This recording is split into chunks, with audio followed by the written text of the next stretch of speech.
জামাতের জন্য কাতার সোজা করা কি ওয়াজিব নাকি সুন্নত, কোনটি? অত্যন্ত গুরুত্বপূর্ণ প্রশ্ন।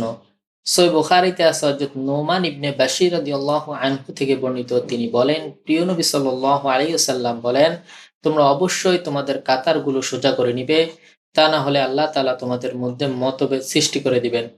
এছাড়া জামে তিরমিজিতে হযরত নোমান ইবনে বাশীর রাদিয়াল্লাহু আনহু থেকে বর্ণিত আছে, তিনি বলেন, প্রিয় নবী সাল্লাল্লাহু আলাইহি ওয়াসাল্লাম আমাদের কাতারগুলো সোজা করে দিতেন।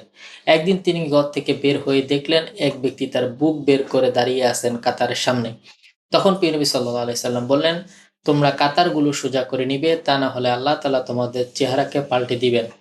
এছাড়া সহিহ বুখারীতে আছে হযরত আনাস রাদিয়াল্লাহু আনহু থেকে বর্ণিত, তিনি বলেন, প্রিয় নবী সাল্লাল্লাহু আলাইহি সাল্লাম বলেন, তোমরা কাতারগুলো সোজা করে নিবে, কেননা কাতার সোজা করা নামাজের সৌন্দর্যের অন্তর্ভুক্ত। এছাড়া হযরত ওমর রাদিয়াল্লাহু আনহুর আমল ছিল, তিনি জামাতের জন্য আলাদা লোক নিযুক্ত করে রাখতেন। তারা যতক্ষণ পর্যন্ত এই এলান না দিত যে কাতারগুলো সোজা হয়েছে, ততক্ষণ পর্যন্ত তিনি সালাত আদায় করতেন না। এছাড়া হযরত আলী রাদিয়াল্লাহু তাআলা আনহুর আমল ছিল, তিনি তো নাম ধরে বলতেন, এ অমুক সামনে এগিয়ে দাঁড়াও, হে অমুক পিছে গিয়ে দাঁড়াও। এই হাদিসগুলো থেকে বোঝা যায় যে জামাতের জন্য কাতার সোজা করা অত্যন্ত গুরুত্বপূর্ণ বিষয়। সুতরাং আমরা এই কথা বলতে পারি, জামাতের জন্য কাতার সোজা করা ওয়াজিব।